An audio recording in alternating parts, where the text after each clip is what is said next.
মোহাম্মদ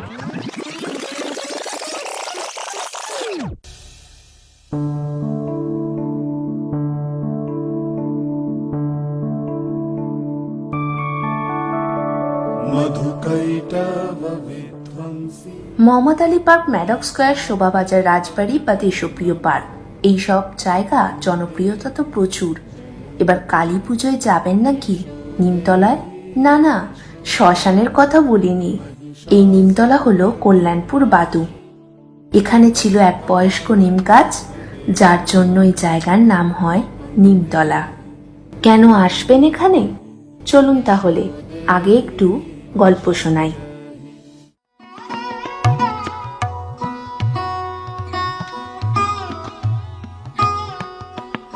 বইচের রাজ পরিবারের পুত্র রামকালী মুখার্জি এই কল্যাণপুরে এসে জমিদারি স্থাপন করেন। তার আমল থেকেই চলে আসছে এই মুখার্জি বাড়ির কালী পুজো।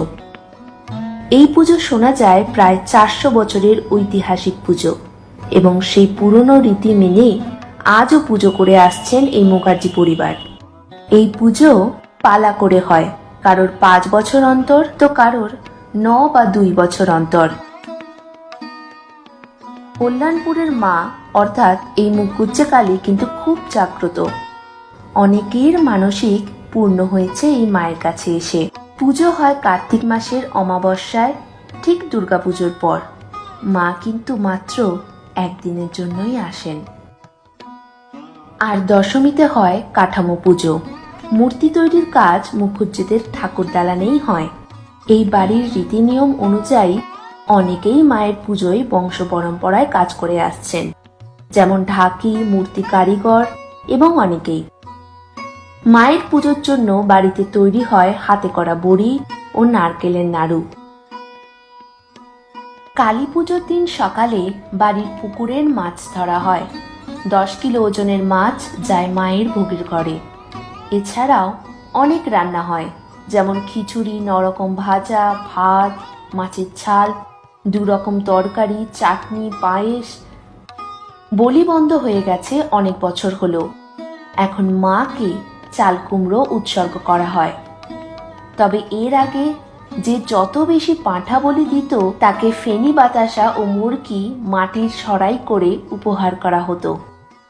ভোগ রান্নার উপসীরা সকাল থেকে তোড়জোড় করে শুরু করে ফেলে ভোগের জোগাড় করতে। শুধু তাই নয়, নিয়ম অনুযায়ী ভোগের রান্নার উপসীদের দীক্ষিত হতে হয়।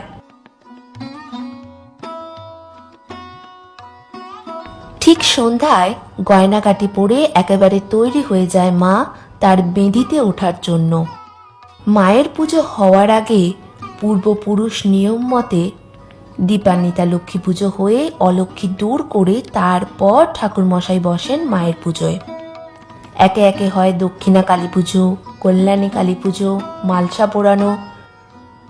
বহু মানুষ ও পাড়া প্রতিবেশীরাও আসেন মায়ের কাছে পুজো দিতে।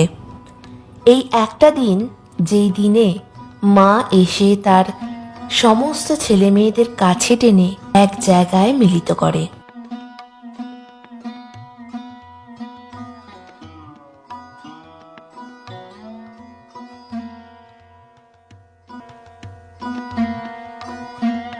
তাহলে এবার আসবেন তো নিমতলা মুখার্জি বাড়িতে?